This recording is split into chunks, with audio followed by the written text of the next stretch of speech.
It always starts with self-leadership. It always starts with that. For me, self-leadership is the most essential leadership skills. If you cannot lead yourself, how can you pretend to lead others? Yes. Right. Once you have that down, it's going to be easier to be heart-driven as a leader, heart-centered, people-centered, and value-driven, because once you know how to lead yourself, you know what your values are and how they align with the work you do, and they shine through you when you hopefully act with authenticity as a leader. So being authentic for me is to be true to yourself, to show up in a way that makes sense consistently. Like what you see is what you get. And what authenticity is not is showing up in a way that's fake and having the need to play the role of someone you are not. Because when you do that, when you're pretending to be someone that you are not, then people realize that and it's harder to respect you as a leader. Plus, it also takes tremendous energy and effort. It's exhausting, right?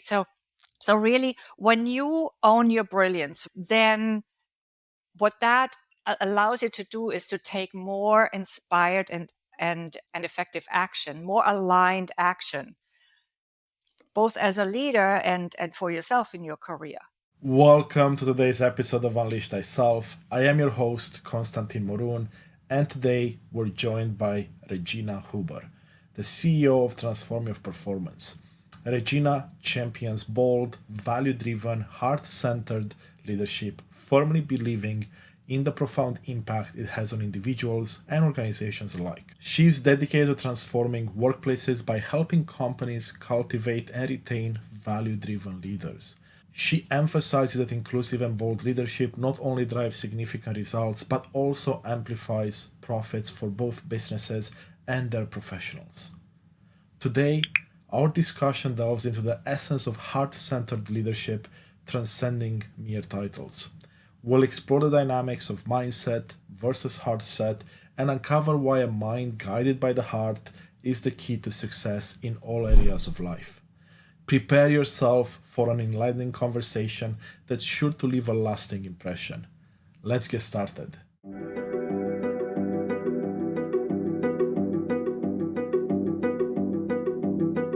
Welcome back to Unleash Thyself, the podcast that inspires and empowers you to unleash your full potential. I am thrilled to welcome Regina Huber to the show. Regina, we can't wait to hear more about the experiences and insights that have led you to where you are today and your unleash moment, the moment you knew you are on your own path to becoming the best version of yourself. Regina, it's such a pleasure to have you with us.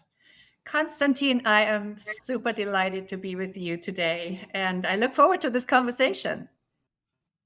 As am I. Thank you so much. So, tell us a bit more about how you made it to this day and what propelled you to make the changes in your life so you can follow your heart and follow your dreams. Yeah, so I grew up on a farm in a small village in Germany. And since then, I have lived and worked on several continents and countries like Spain. I did a lot of work in Portugal while I lived in Spain. I lived in Argentina, Brazil, the United States. Here in the United States, I've lived in California and New York State and Florida as well. And I've also spent 8 months or 8 or 9 months now, I think, in six different African countries. And I think it all began with my insatiable curiosity. And this is how I've really lived a life filled with adventure and with many, many risks. Some people might say I took some crazy risks. Right? So some of them did work out as I wanted, and some of them worked out in a way that taught me a lesson. And yeah, so in a nutshell, I also worked for a global consulting firm for about 16 years and had my own businesses in Argentina and Brazil and now in the US. And I've really, as I said, a very eclectic life with a lot of dance in it, gladly. But, the inspiration for my current business and for what I do now, although it also changes over time sometimes as we grow ourselves, right, Konstantin? Sure. The original inspiration really came after I moved to New York City. That was moving up from Brazil, Rio de Janeiro at the time, about 11 years ago. And I had just gone through an extremely painful experience with a fraudulent business partner. And I really had to make a decision to step out of victim mode and into a self empowering mindset at the time so that I could progress and get out of that deep hole that I felt I had fallen into. And so I took the lemons that life gave me and I made a cocktail with them. And in this case, it was a Brazilian caipirinha, so that then I could, move on to a new start in a different location, and yeah, a new city, a country I'd lived in before, but in a different state. So yeah, this is pretty much it. Wow, what a story, right? And it revolves around so many parts of the world and so many beautiful places. So let me ask you this. You went through that tough time in Brazil, moved to the States. When you fell down the deep hole, Mhm. how long were you in that hole for? And what made you realize, hey, I have that power. I can actually pull myself up? Well, it didn't happen the very next day. Okay, I have to admit that. It certainly it's a process. Gladly at the time I had been studying some very powerful holistic modalities such as body talk, theta healing, and some other things, some shamanic studies, and so on.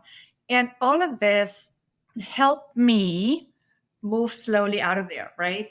I also had met people, very dear friends through those studies, and they offered me sessions because it's always better to work with someone else.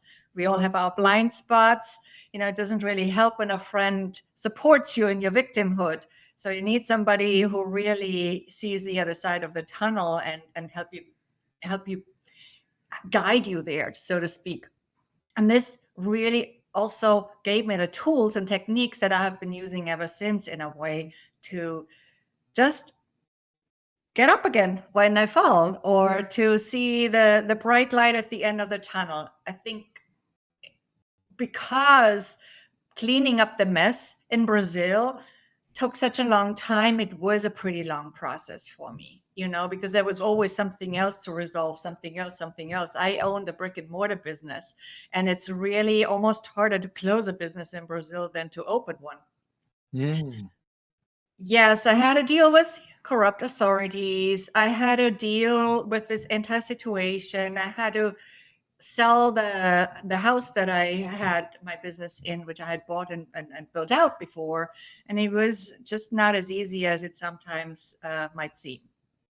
Yeah, exactly. Well, it sounds like a couple of things actually. Mhm.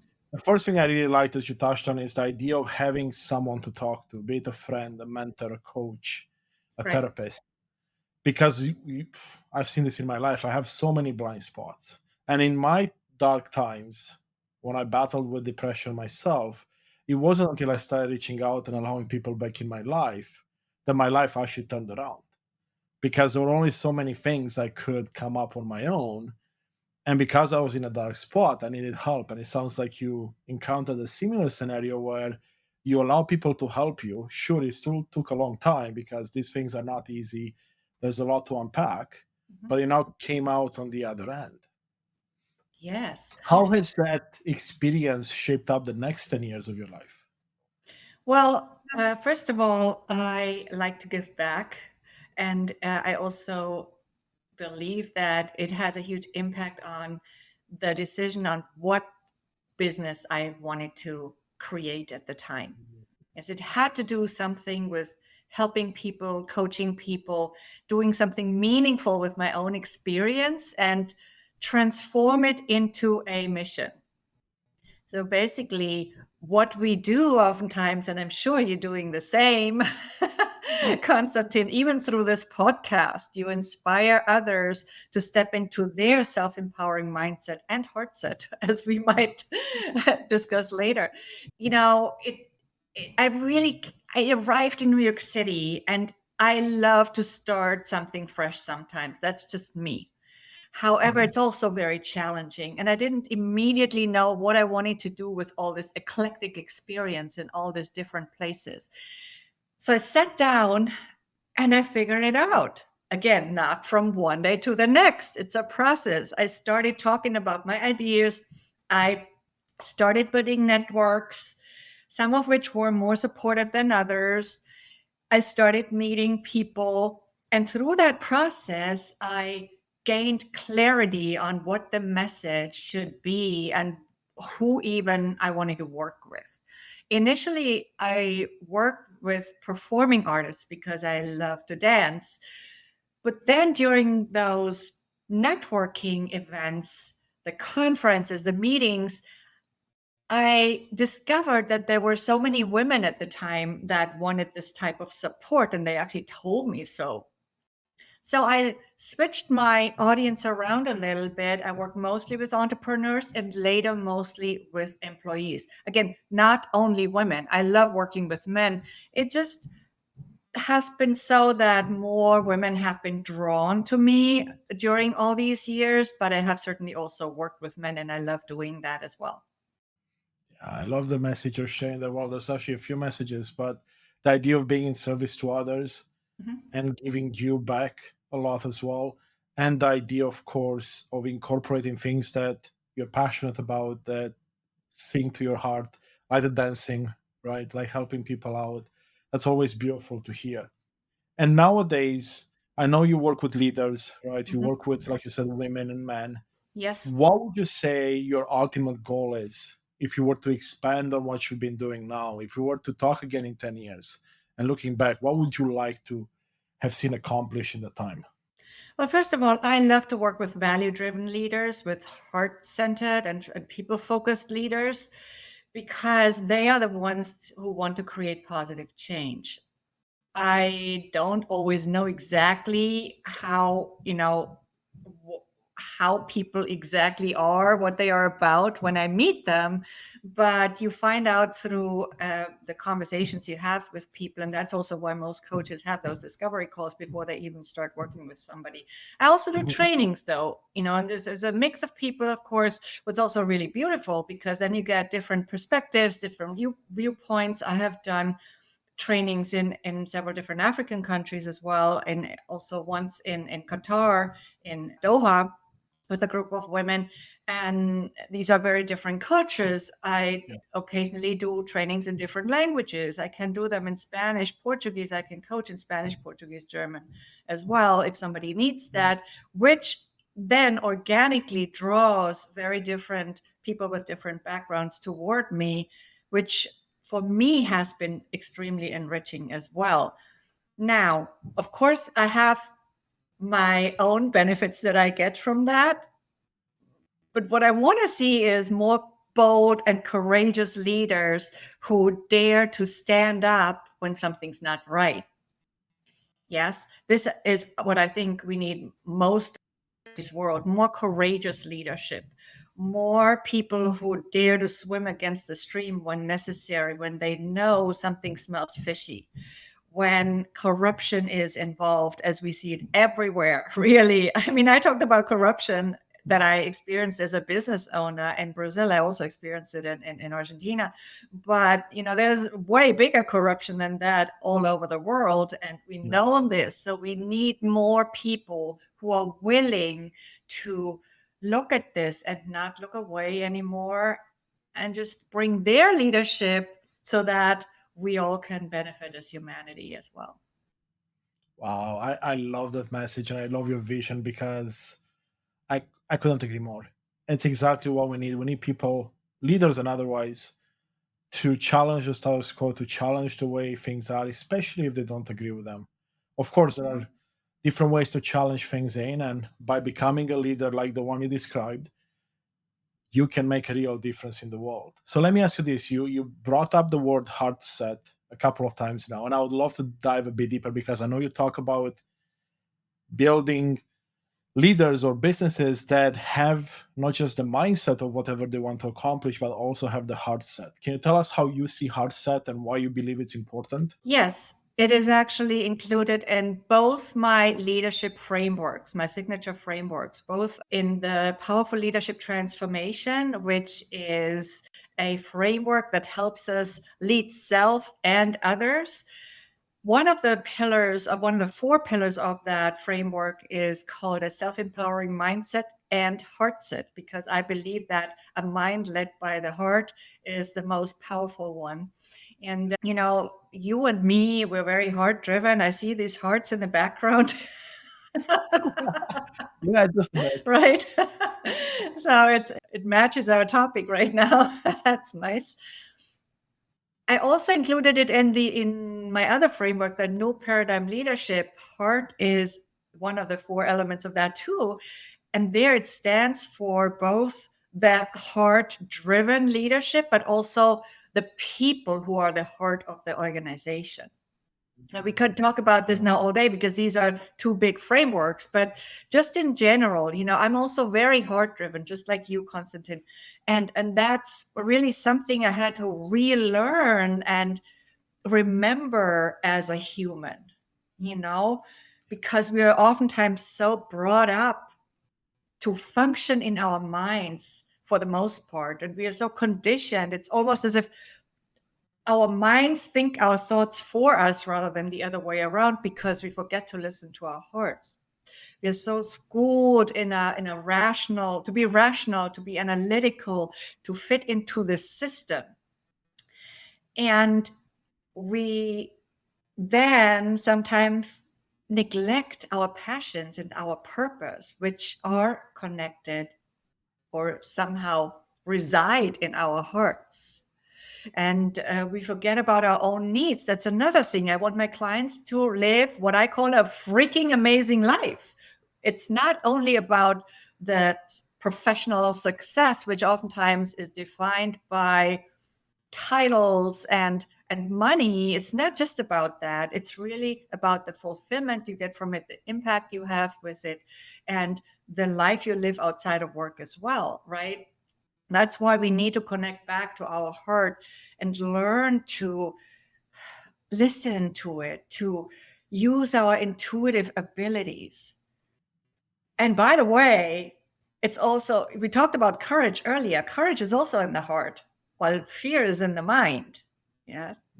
So when we allow our hearts to guide us, then sometimes we can do courageous things, although we might be in fear, because of course courage is doing it anyway, right? Yes, exactly. And there's so much intelligence and wisdom in the heart. It's your unique wisdom that you have gathered and stored there over your life so far. When we only pay attention to mindset and don't include our heart set, then we miss out on at least 50% of our intelligence. And that would be a shame, wouldn't it? It So, would be a shame. And personally, I've lived my life like that for a good portion of it. yeah. Because, like you said, we all grow up in systems. It doesn't matter what country you grow up in, Mhm, what place of the world. You learn from your parents, who learn from their parents. You learn mhm, from your teachers, who learn from their teachers, and so on and so forth. mhm. And no one, for the most part, wants anything negative for you. Right. However, also no one really teaches you to follow your heart Yeah. and to Well, listen to it. yeah, most parents, not all, most parents do the best they can. The well-intentioned ones do the best they can. But, I didn't know these things when I was much younger either. So we learn, right, as we move along, and we try to get out of this limiting conditioning programming that makes us act as if we weren't powerful, that oftentimes has us play smaller than we really are, right? Also, I think what's important to also remember is that the mind is so overrated, because yes, our mind holds questions. This is important, because we want to find answers to our questions. We want to create solutions for ourselves and for others. We want to make a difference. However, the heart is the place that holds the answers to those questions, you know? And some other areas in your body even may also hold answers for you, depending on how you're designed or who you're designed to be. And I learned that a lot through human design and quantum human design that I studied more recently.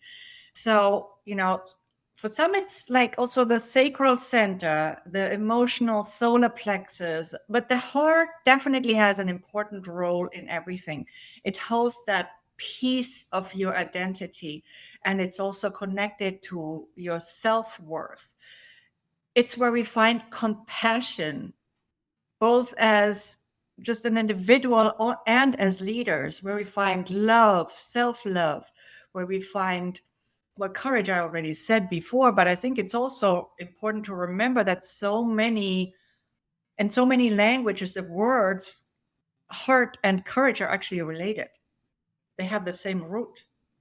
Like, for example, in Portuguese, coração, coragem. In French, Mm. like cœur, courage. There are many, many examples. Um, yeah, there's a reason for that, right?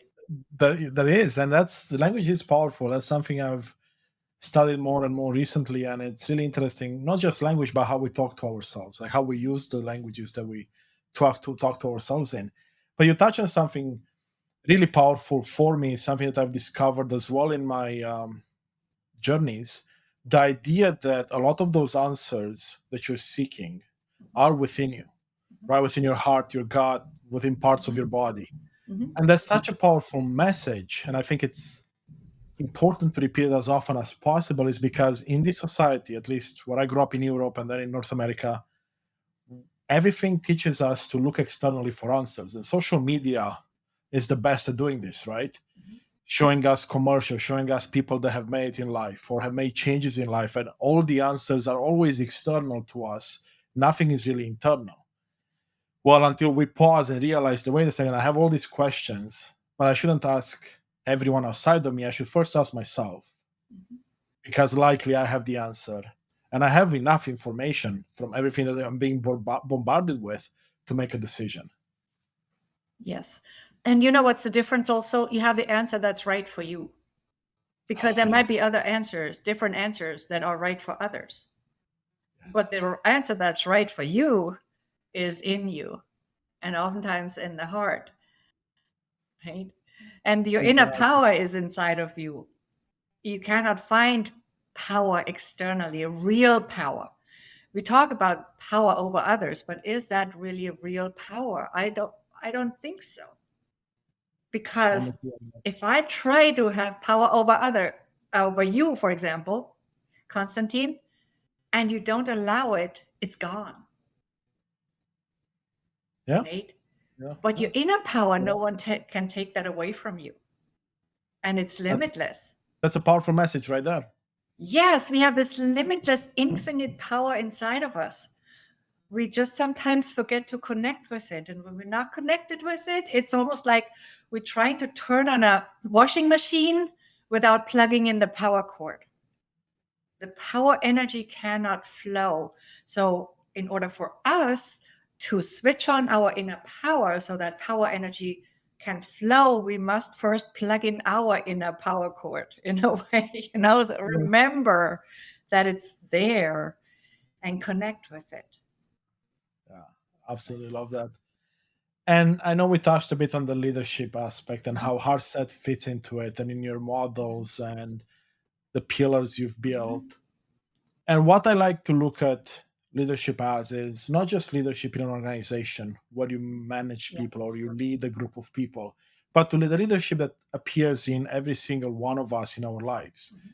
Because every single one of us, in my mind at least, can be a leader in their own life. Yes. Now, if you have a title to go with it, if you have a salary to go with it, if you have a team of people that work for you, sure, fine. Mhm. But we can all be leaders and we can take lessons like the ones you've shared to amplify our life and find the joy and happiness, find our purpose and execute on it.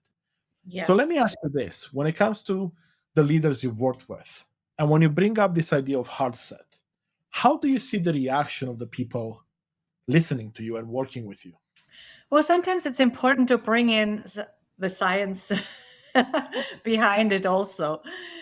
First of all, one medical fact is that the heart can survive without our head brain for a while longer, right? Even if it's Mm. just maybe a few seconds.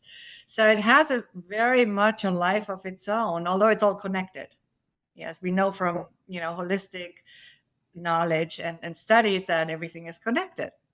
However, there's also that. And there is for example, the Heart Math Institute, they have done a lot of research around heart and heart coherence, right? So when you talk to people, first of all, you can show them exercises how they can connect to their heart. That might not always be super convincing right away, because if you've never practiced it, it's not that easy the first time around. Maybe you need a little time and dedication to get back into that practice. It also has to do with trusting your intuition, because part of your intuition, at least, is also in your heart. You might also get it through other areas, like your third eye, as many people say, and other places, right? Or the gut, or whatever it is. But the heart in neuroscience is really a part of the brain. We call it the heart brain. And the heart isn't just, it's all organs, by the way, is not just a physical organ. It's not just a pump that keeps the blood flowing through our veins. As all organs in our body, it has its very own consciousness. In holistic healing, we learn this, we study this. And so it's important to remember, this is a scientific fact, that the heart has about 40,000 brain-like cells. They are called sensory neurites. And they feel and remember similarly to the neurons in the head brain, but independently, actually, of the head brain. Again, saying, everything plays always together, but they have their own life, so to speak. So that's, or their own mind. So that's why we say our heart is a part of the overall brain. And it communicates with the cranial brain at all times. We could say that our cranial brain and our heart have like this special connection, right? Because they communicate at least in 4 ways: neurologically, yes, biochemically, biophysically, and also energetically. And it's also really interesting that the heart's electromagnetic frequency, and this is measurable, right? It flows out from the heart and back in the form of a torus field. So it does like this movement, right? And scientists have found, again, measurable, that the heart's electrical field is about 100%, not 100%, 100 times as strong as the brain's electrical field. And the magnetic field of the heart can even be up to 5,000 times stronger. What does that mean? It means that our connection with the world around us happens to a large extent through our hearts. Yes. It's literally like a magnet. We also call it the magnetic monopole that's in this area, because it's actually, it attracts things and people toward us. And That's beautiful. And I love that you bring the science. Yeah. Because, of course, I have a math background. And when I started on my journey, I've always had a tough time with anything spiritual that's not tangible, because my mind would always go back, well, what's the science say? What's the analytical side of it say? Right. And it's beautiful to see that people are doing research and they're proving that, hey, wait a second, what you and I know to be true is actually measurable. Right. And I think it's also important to remember, while this science, is, I believe, very, very, very reliable, there are other so-called types of science that aren't even, there's also corruption in science. So we have to be discerning always with anything, including science, right? But also, for example, in the energy conversation, for a long time, when you talked about energy, it was called woo, because people didn't really understand it. But then science caught up. And now, if you tell people, okay, science says this, then oftentimes it just gives you more credibility. Although this is knowledge, ancient knowledge that humans have always had. Right? And in holistic healing, we know how energy works. Everything is energy. But it's easy for us to forget at times, right? Because when society moves in a different direction, and there's different agendas or maybe different things that we want to promote, then of course we forget about these things that our ancestors know or knew or have practiced or anything else like that. And it's really powerful to really, like you said, go back, see what the science says, see what, let's say, our ancestors say, and make up your own mind. Yeah. We don't have to agree on everything. Your beliefs are your beliefs, mine are mine. You put briefly earlier, right? We're Yeah. each individuals on our own journey. Mhm. Like the heart and the brain, they are separate organs that have their separate functions, but they can only coexist together. They can only really work Yes. together. And I see that analogy beautifully with human beings. You're on your own path, I'm on my own path, and we'll do amazing things. I'll do amazing things, but we can do even better things if we connect together as human beings. Absolutely.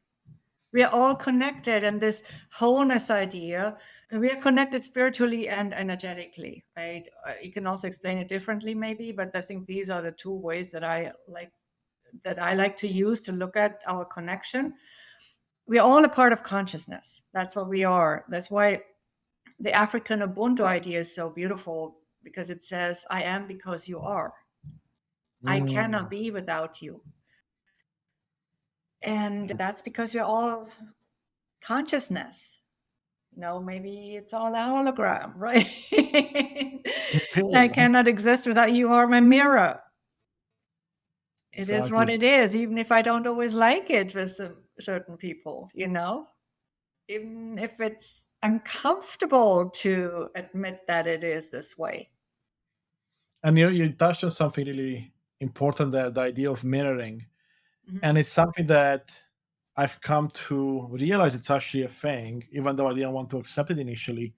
When I started really looking at my own life and how I interact with people and how they interact with me, and how a lot of the interactions are essentially mirrored. Like if I don't like something about myself, I'll project that out and I'll attract that. And all of a sudden, it's just a mirror of how I feel on the inside.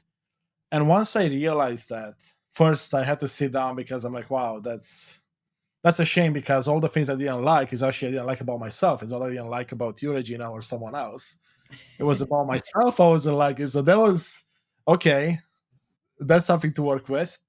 But then realizing that you have the power to change that, I think that's the more profound lesson there.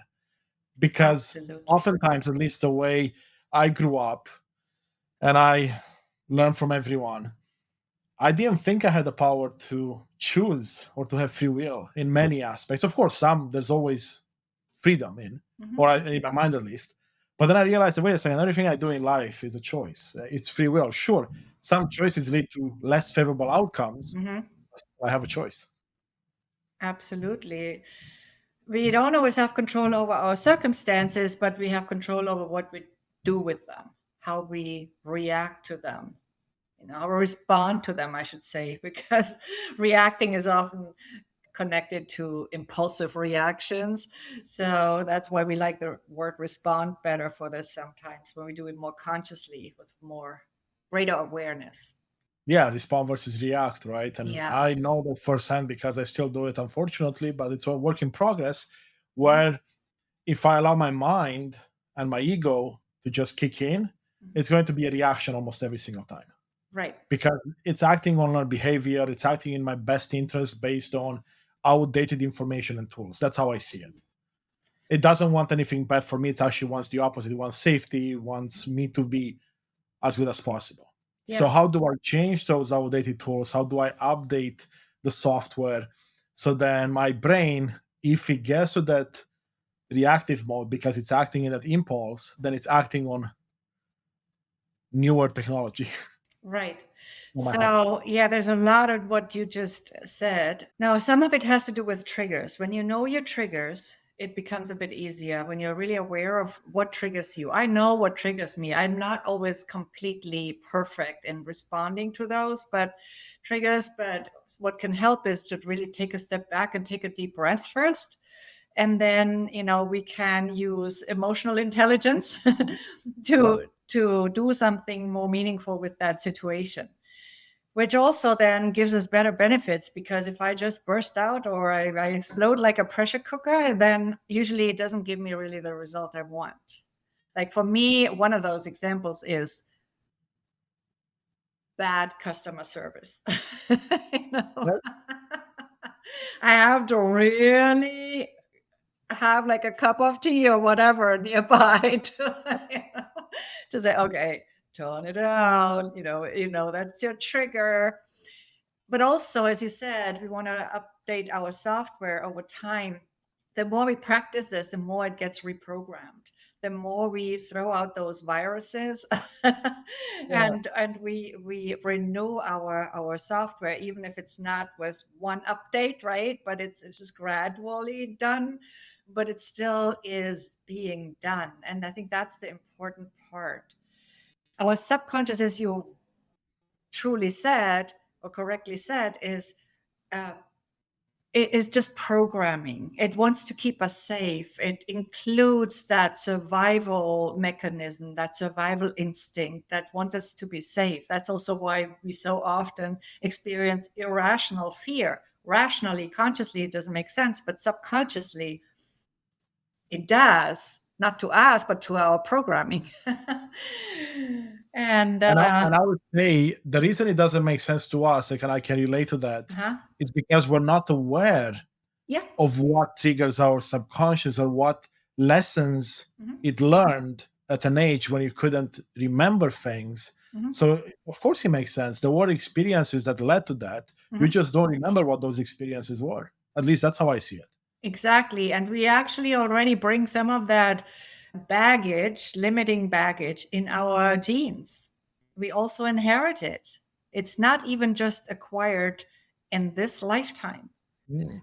There's a lot to our subconscious programming that we can explore if you want, also through many holistic modalities, if you're curious about that. But mostly we do it not just out of curiosity, but because we want to get to a better place with our programming, and and eliminate more of those limiting factors, the disempowering beliefs and thought patterns, behavioral patterns, habits, and all of that that keep us smaller than we really are. Yeah, that's a really good point. It's something that is fairly new to me, looking at generational trauma or Oh generational yes. subconscious effects. How does that tie into the work you do? Like, are you able to help people that you work with, leaders or otherwise, to tap into that and realize why some of the limiting beliefs may be showing Yes, up in their life? I can do that. The more open minded they are, the easier it is. So, not everybody is equally ready to, step into certain modalities. It's also not always necessary. And I adapt my methodologies, my coaching approach, although it's always very holistic, I adapt it to the individual client. It's completely customized. You don't have to like everything. We have many different possibilities, options to work on challenges, to upgrade programming, Yeah. to help you be more confident or whatever you want to achieve. And I really like that idea of coaching or mentorship Mhm. because, again, looking at how social media tries to push things or people, gurus, whatever you'd like Mhm. to call them, is the idea that if this tool works for me or these tools, this set of tools is going to work for you as well. Yeah. No matter who you are, no matter your circumstances, no matter your background or even physical location. Mhm. And to my logical brain, that never made sense. But did I fall for that? Absolutely, many times. Because we are looking for shortcuts as human beings. We're looking for the easy way out. Yeah. And oftentimes, the easy way out is very painful down the road. Yeah. And again, I've seen that many times in my life. Yeah. So let's go back to the leaders and the women and the men that you work Mhm. with. What are some of the biggest challenges you see them facing today? Of course, with the idea of following that hard set. Yes. Well, sometimes I work with people who want to develop their leadership skills more, and at other times it's more their own careers. They want to advance in their careers faster. They want to get to a promotion.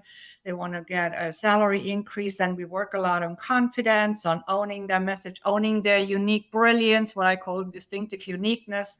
Although that also includes the other side of the coin. Distinctive uniqueness includes what I call knowing, owning, and showing your unique brilliance. And the other side of the coin is also being aware of your shortcomings and working on those too.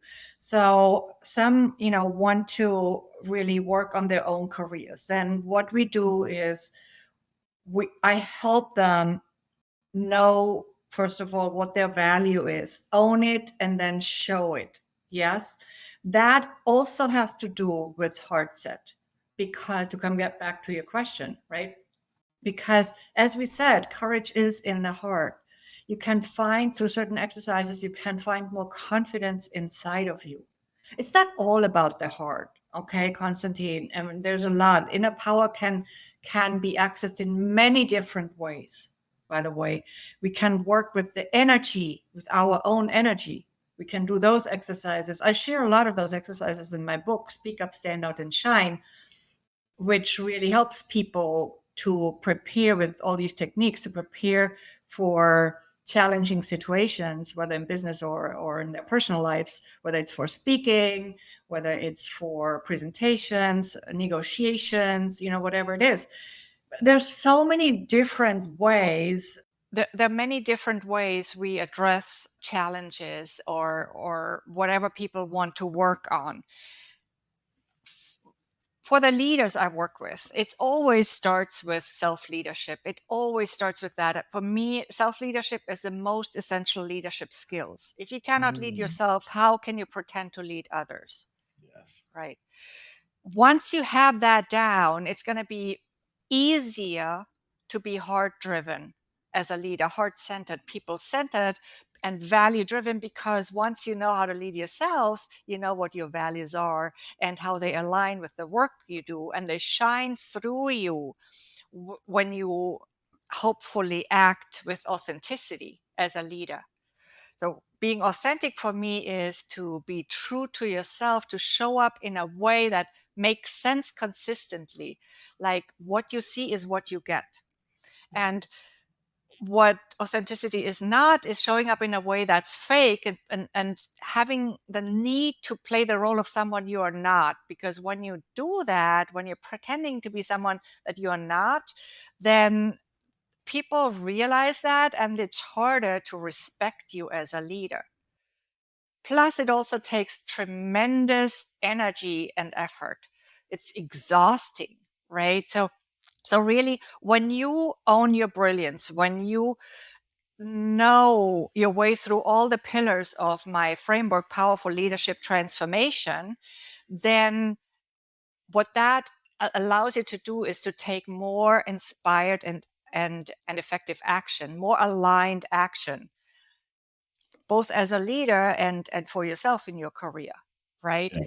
And Perfect. so we could go any way here with this conversation. I also teach, or rather I should say a coach in this case, people on conversational intelligence. You said earlier, words are powerful, language is powerful, words are spells indeed. In fact. So we need to know how to use our words. Also has to do again with emotional intelligence. It has to do with how to navigate successfully through a team meeting, through your negotiations, how to speak up powerfully in meetings so that you're actually heard and seen. All these different things that my clients need. Yeah, those are all amazing points you brought up. One I would like to go back to is this idea of leading oneself. Mhm. Because if you can do that, like you said, you cannot lead others. Yeah. How are you seeing people react to that notion? Because I would imagine not everyone realizes that first you have to do the work internally before you can help anyone else, be it in a leadership role or otherwise. Well, I think it's one of the reasons why I created my first leadership framework, Powerful Leadership Transformation, or PLT, because it applies to both situations. And when people can see that, then it makes more sense. Once they transform through this process, they can then also take this to their teams in two ways. And the first is how they show up. So they're already taking it automatically. And then they can also bring the knowledge and the techniques and some other, Mhm. insights that they gain to their team and play with it there as well. And yes, we all want to go as individuals through that self-discovery process. We want to be on that journey of self-discovery so that then we can gain greater self-awareness, lead ourselves better as a result, and transform. I think Exactly. that's just something that people usually naturally want as well. Not everybody, but then they are probably also not exactly the ideal clients for me. Absolutely.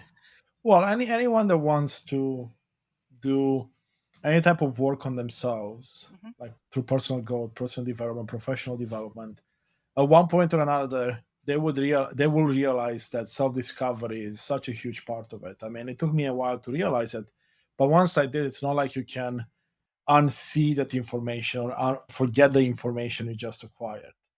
And Mhm. that's like you said, that the powerful part is you first do the work internally, and as you do that work, you can start sharing with others, be it in a leadership form or otherwise.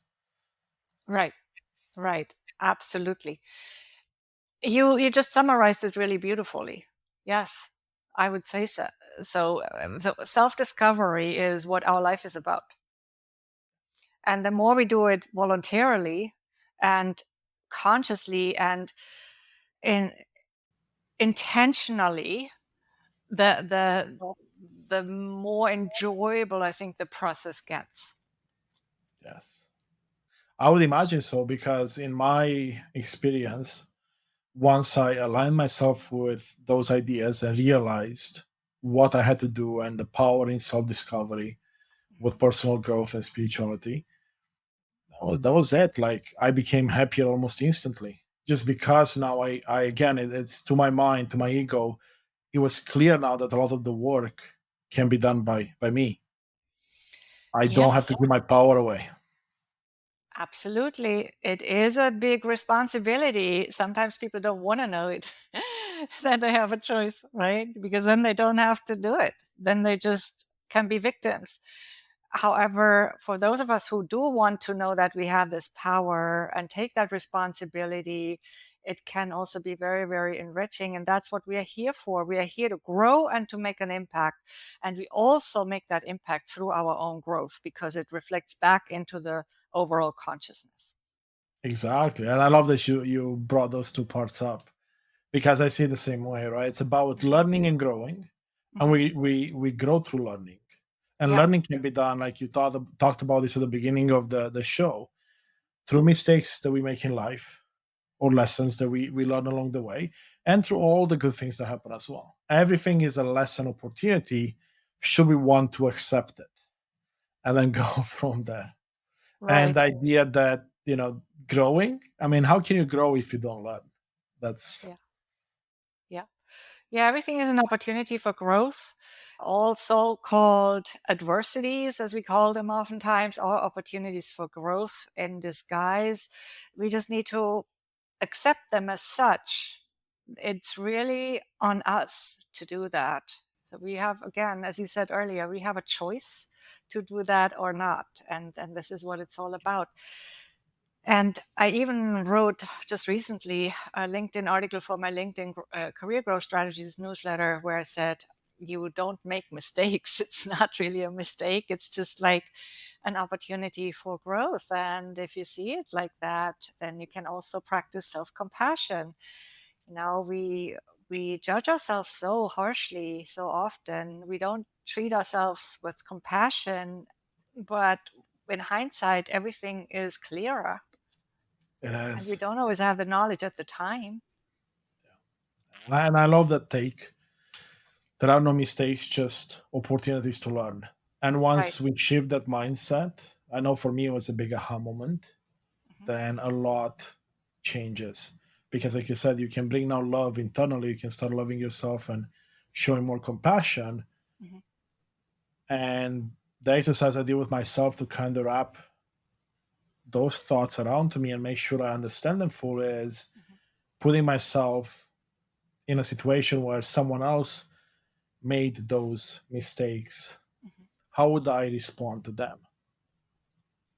Right? Maybe a coworker, maybe a friend, maybe someone I love dearly.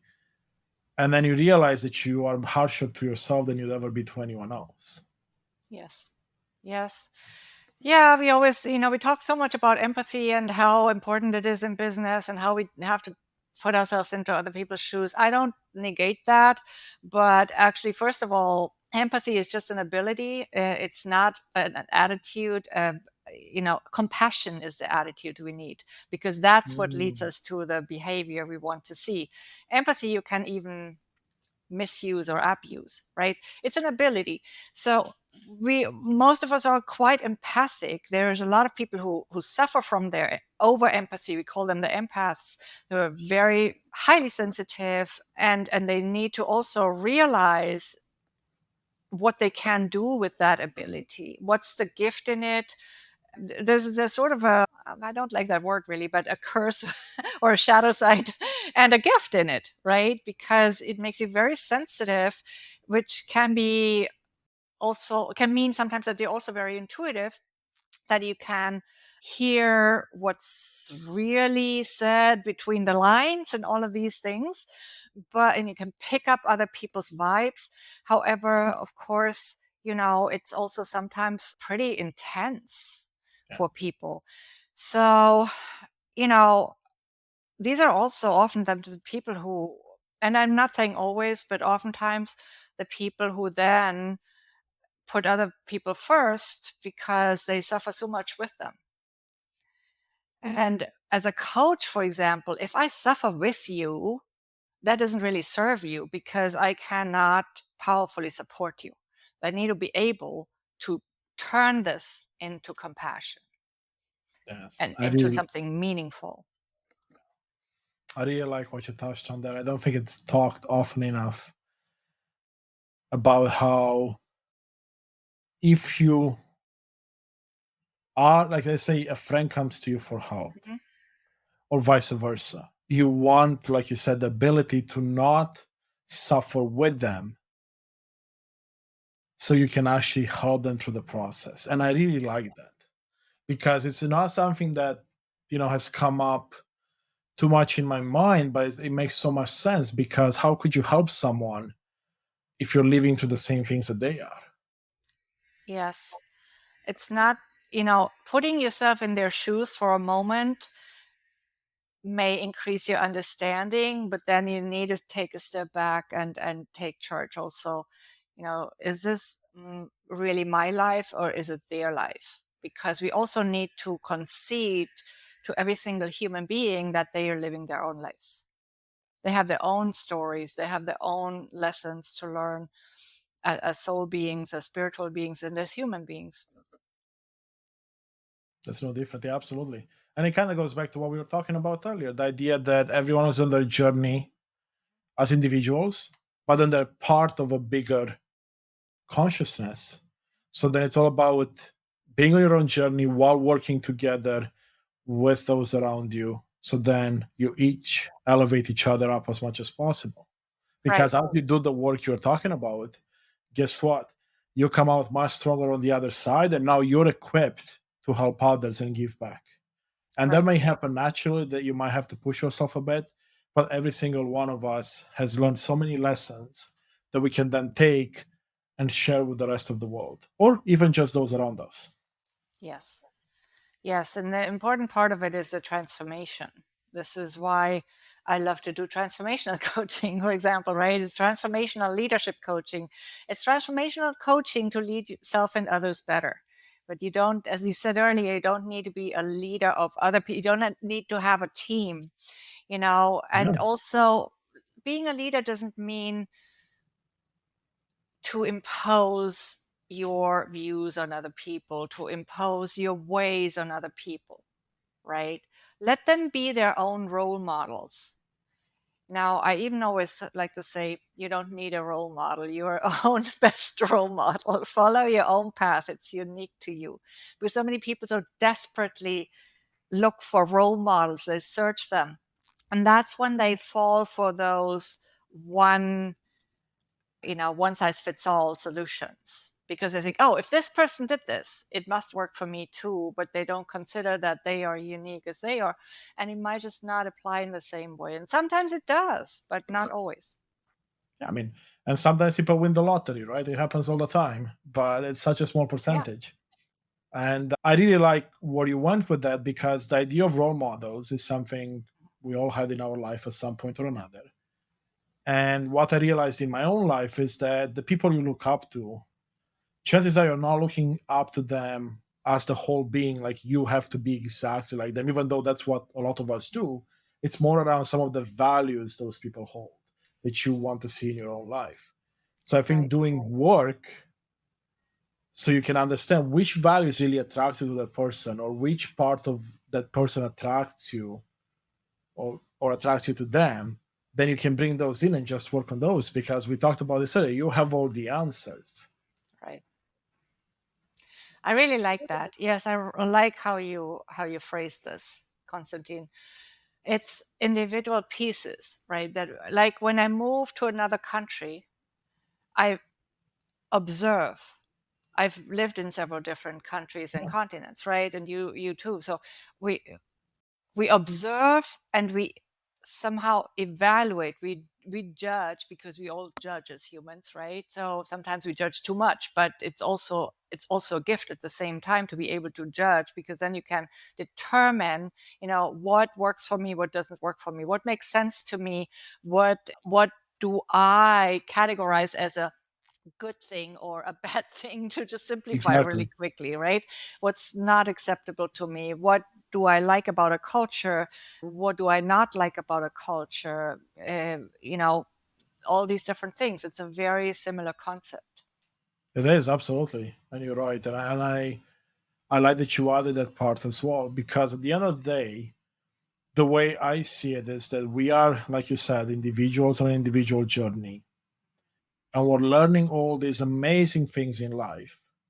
But oftentimes, because we set our sights on following a role model or having certain expectations around anything really, your targets, your goals, objectives, Mhm. we miss out on so many opportunities and so many potential lessons, so many potential gifts, that we just make it much harder for ourselves. Like, I look at my life. If I had paid attention to a lot of these lessons and gifts and opportunities earlier in my life, of course, you and I wouldn't be talking here today, because my life would look a lot different.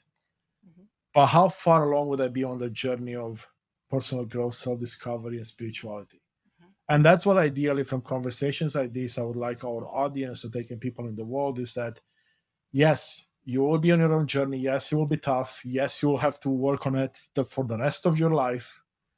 However, there are small things and tools and inspiration and empowerment you can pick up from different sources. So you don't have to spend 10 years together. You may be able to spend only 1 year, and then you can spend the other 9 years on other parts for yourself and to give back to others.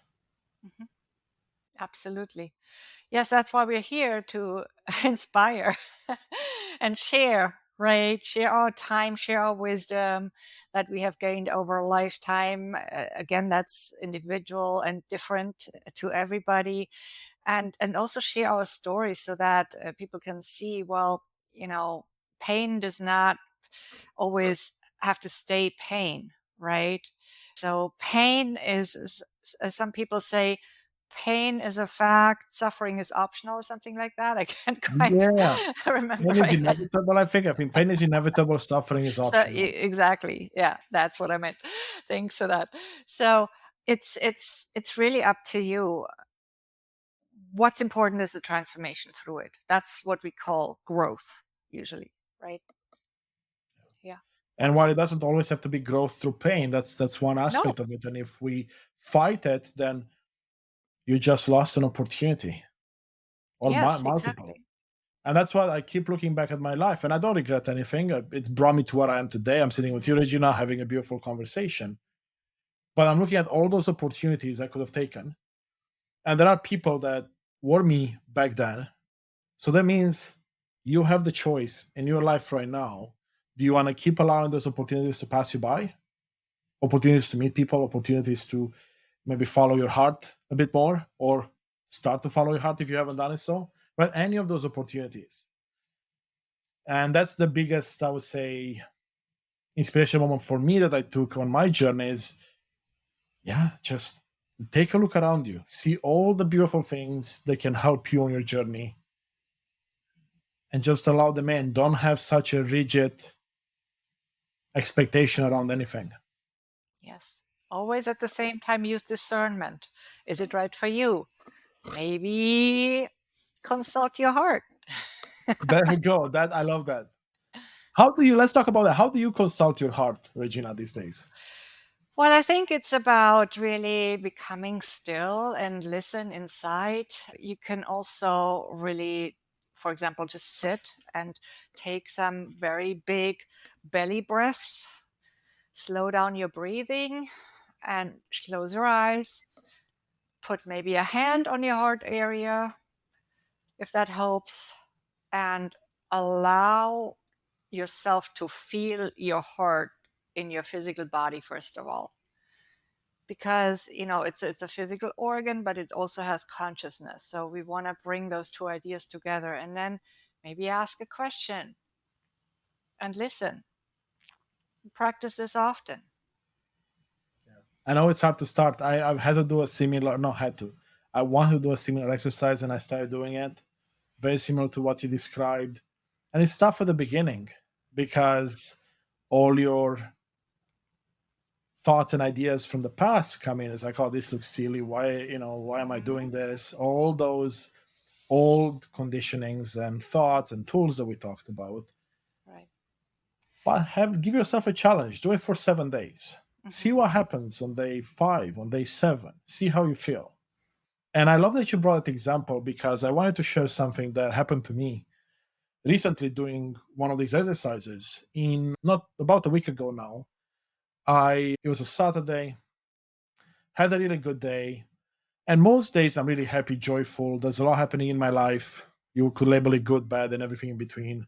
But I keep a very joyful and happy appearance because that's how I feel inside as well. Because I'm following my heart for the first time in my life, let's say.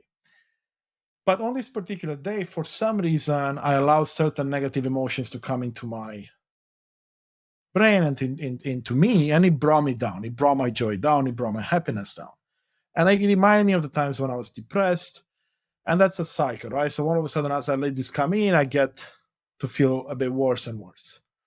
And then I came back into my office where I have a couch and my chair, and I sat down to do this exercise, similar to what you described. Take a deep breath in, do a couple of breathing exercises, and then I actually just started talking to myself, allowing messages from the heart to come through. And after 10 minutes, all those worries, all that feeling of whatever I was feeling before went away. Honestly, I stood up and I'm like, I can't believe this. It's like, I don't know what happened. Right. Like my joy went back to normal, my happiness went back to normal. Sure, it wasn't like 100% fixed, but it was like 90%. And it was just me doing some breathing exercises and talking to myself Yeah, beautiful. from the heart. Yes, beautiful. What also helps really is if you focus on, and this also is related to the heart, if you focus on a sensation or a feeling, an emotion, like appreciation is one of Yes. them, right? So Gratitude, right? you practice appreciation. With that, you automatically increase what we call your heart coherence. I Yes. love So now you are more coherent in your heart. There's more coherence between, even between the heart and the brain. And that's when it even also has a positive effect on your health, right? that. The stress level goes down. Yeah, and speaking of that, I mean, I have a practice of gratitude in my life now, and it's made Mhm, huge improvements in my overall well-being. How mhm. have you seen it impact your life? Because I'd imagine you've been doing it for quite a while. Yeah, I do gratitude exercises, journaling as well. I have, specific items that I switch out in my morning routine. Some I always keep, and gratitude always works. I sometimes call it appreciation. Yes. It's it's a little bit different, but it's related. And yeah, it definitely is something that when you practice gratitude or appreciation, either of the two, the universe says, okay, she likes that, or in your case, he likes that. Let's give him Yeah, more of that, right? Because exactly. it changes our energetic vibration, our frequency, and that's how we attract circumstances as well. Now, that doesn't mean that all the challenges go away. However, it just becomes a little bit easier to attract the right people and opportunities into our lives when we show appreciation for what we already have. And do you see a difference between appreciation and gratitude? Because I know It's you a kind of use little it hard. interchangeably. Okay. Yeah, it's sort of a very fine line. So when I'm grateful, yeah, it's really hard to explain. It's more on the What you on feel? an yes, on a feeling level how I see it. I So the mean, I could. gratefulness is the deeper feeling, while Mhm. appreciation is I appreciate the fact that I have this computer to do the interview on me. Right. Versus I'm grateful for the people in my life or how fun I've Yeah. had. So, yes, in a way, yes. I could even also appreciate something that, I see looking out the window right now. And I appreciate it, but I don't really have a reason to be super grateful for it. I don't know. Yeah. It's just like a little bit different in that sense. Sometimes appreciation can even feel like more to me. It depends on probably on the object a little bit. Yeah, and what happened? And I really like that because, like we're talking earlier, it's not one size Hmm. fits all, right? Yeah. Like your practice is your practice, mine is my practice. At the core is the same idea. We're being thankful for what we have in our life, Yeah. but how you do it and what words you put behind it, that's up to you. And that's the beauty in all this work is that you can make it your own, and you should. And there's so many tools to pick from and see what works for you and what doesn't. Absolutely love that about this personal development and self-discovery with spirituality component because it gives Hmm. you so much flexibility and it doesn't try to confine you within a system. Yeah, absolutely. So, you want to use your own words sometimes because, as we said, words are spells, and some words have been very badly manipulated. Even we don't want to go into the depths of this here, but people can explore this on their own if they're interested. The thing is, though, sometimes certain words just feel better. They make more sense for you. Then use those, and don't just feel obliged to use the same word as one other person just because they are Yeah, famous or whatever. I love that, Regina. So I want to take this a different direction for a second. There's a question I ask people in my life and also guests on the show often. Mhm, And I know you had a tough time about 11 years ago when you mhm, moved from Brazil to New York. mhm, But let's say you could go back in time. So your present self goes back to that time mhm. and you can talk to your younger self and give yourself a piece of advice that can really help you in that moment and on the journey. When What do it you was think it would already be? when it already happened. Yeah, so Okay. exactly like as it's happening, you can talk to yourself Oh, and coach yourself through that all right. All problem. right. Okay. Well, this is really shitty. It's really shitty. I know that. But here's your opportunity. Maybe this wasn't even the right path you stepped on. Maybe this wasn't really what you truly wanted to do. And well, there's your lesson about making decisions with your heart. You clearly didn't listen to your intuition when you partnered up with this person. You ignored some of the signs, the little cues, the warning signs. You didn't have as much information as you had before, but you also ignored those. So what's your biggest lesson here? First of all, no longer neglect your intuition ever again. Second, don't precipitate your decisions. Check in with, and now that I know this, with, in my case, it would be my emotions. Because I learned through my human design chart that I have emotional authority and I need to use this in my decisions. right? Which I didn't know back then, but okay. So always check in, give yourself time. Don't feel pressure. Just because the world around you has to be fast all the time, or they think they have, you don't have to feel pressured into decisions.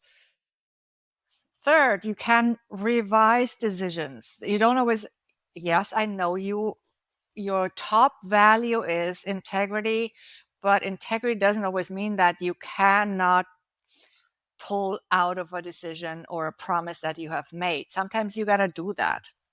It's not the worst thing. Yes, you want to usually keep your word, but when it comes to important decisions, maybe you need to take a step back from them when they don't no longer feel right. And trust yourself more, because you really did not need this partner in your business in the first place. You had always done everything on your own. Why not this time? Right? But because you could have done this on your own, you can also pull yourself out of this on your own with, yes, with the help of your beautiful, holistic healing friends. But you don't really, you have all the power inside of you, all the resources inside of you to resolve this situation. Give yourself a little time. Be patient with yourself and compassionate, and you got this. Say that message is beautiful because it can apply to me, it can apply to many people going through life and whatever challenges they're going through, especially those last parts that are not specific to your own situation. Mm-hmm. Give yourself more time, give yourself more compassion.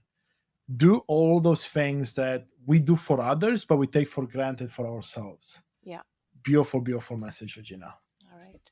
So let me ask you this. Where can people find you if they want to work with you, if they want to read your books or find out more information? Yes, my website is transformyourperformance.com. My LinkedIn profile is Regina Huber, and on LinkedIn, I'm also sharing a newsletter. I usually write weekly articles for that. It's called the Career Growth Strategies newsletter. You can subscribe to that, and then you will receive your weekly articles in your inbox conveniently every week. I have a YouTube channel with lots of free resources as well. My book, Speak Up, Stand Out, and Shine, is on Amazon as Kindle and as print, if you prefer. And yeah, that's about it. Awesome, Regina. Before I let you go, is there anything else you'd like to share with the audience that maybe is top of mind for you or something that we haven't talked about? Because, of course, there's so many things we could talk about. Yeah, there's a lot. Also, if you are really serious about, leveling up your leadership of self and or others, then I would also love to gift you a complimentary one-on-one session, and you can book that too. I can give you that link, Constantin, if you want to offer this to your audience. It is transformyourperformance.com without the www. Important. Transformyourperformance.com // leader up level. We've been talking for a long time. Yes, we have. Well, which has raced by. The time has certainly raced by, Yes. but now, yeah. So that's a gift that I wanted to put out there for everybody who's truly, truly committed to create that change for themselves. Okay. And Amazing. one other thing that I just wanted to remind you, that you do not need a role model. You can be your own role model, and, stop competing so much with other people. I think that's really, really important. We spend so much precious time and energy on competition when we really could put more energy and more effort into running our own race, which would improve our results tremendously. See, that's a beautiful spot stop right there. And I love that because one thing I realized in my life is that I don't need to compare myself to anyone else. I need to compare myself to how I was yesterday or the day before or the month before or the year before. And that's the only competition Progress. I need. Am Yeah, I better? progress. Beautiful. Am I not better? Well, let's actually change something then. Yeah, it's progress that counts. It's progress. Exactly. Exactly. And other people are just different. Yeah. Well, I want to thank you so much, Regina, for your time. I want to thank the audience for sticking with us. Thank you, everyone. And thank you, Regina. It's been a pleasure. Thank you, Constantine, for having me. It's been lovely chatting with you. Thank you so much for being with us today. To find out more amazing content and episodes, please visit unleashthyself.com, or you can find us on social media.